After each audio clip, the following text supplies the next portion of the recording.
भगवान शिव और माता पार्वती के परिवार में आपने गणेश और कार्तिकेय के बारे में ही सुना होगा, लेकिन क्या आपको पता है कि उनकी 5 बेटियां भी है कि किस तरह अनजाने में पार्वती उनकी मां बन गई। तो मित्रों, हम बिना देर के इस कहानी के बारे में जानते हैं कि किस तरह माता पार्वती उस 5 बेटिया की मां बनी। तो मित्रों, आपको यह कहानी अच्छी लगे तो लाइक करना ना भूले। भगवान शिव के पुत्र गणेश और कार्तिकेय इन दोनों के बारे में तो आपने सुना होगा, लेकिन उनकी 5 पुत्री के बारे में बहुत कम लोग जानते हैं। मधु श्रावणी की कथा में भगवान शिव और माता पार्वती की 5 बेटियों की कथा मिलती है। शिव पुराण में भी एक पुत्री का जिक्र है जो नागों की देवी माना जाता है। कथा के अनुसार एक बार भगवान शिव और माता पार्वती सरोवर में जल क्रीड़ा कर रहे थे। उसी समय संयोगवश भगवान शिव का वीर्य संकलन हो गया। उसी समय भगवान शिव ने अपने वीर्य को एक पत्ते पर रख दिया। उससे 5 कन्या का जन्म हुआ। माता पार्वती को इसके बारे में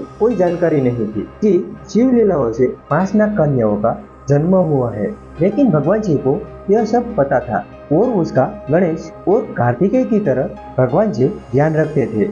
इसीलिए वह हर सुबह सरोवर जाकर 5 कन्याओं से मिलते और उनके साथ खेलते भी थे।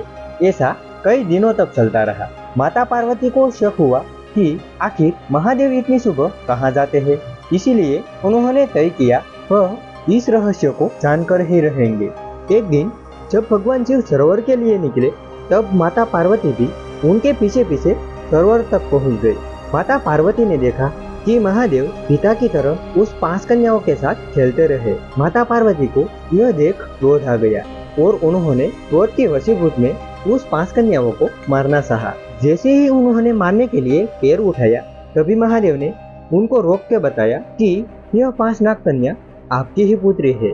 महादेव की इस बात से माता पार्वती आश्चर्यचकित रह गई। फिर महादेव ने देवी पार्वती को कन्याओं के जन्म की कथा बताई। शिव जी की कथा सुनकर माता पार्वती जोर जोर से हंसने लगी। भगवान शिव की इस नाकन्याओं का नाम जया, विषहर, शामिलबारी, देव और दोतली है।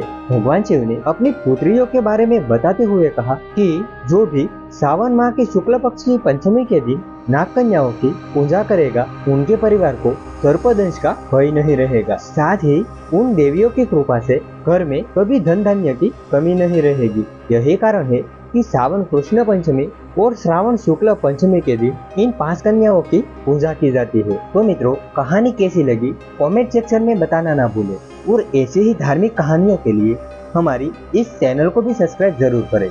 आप सबको हमारी तरफ से राधे कृष्णा।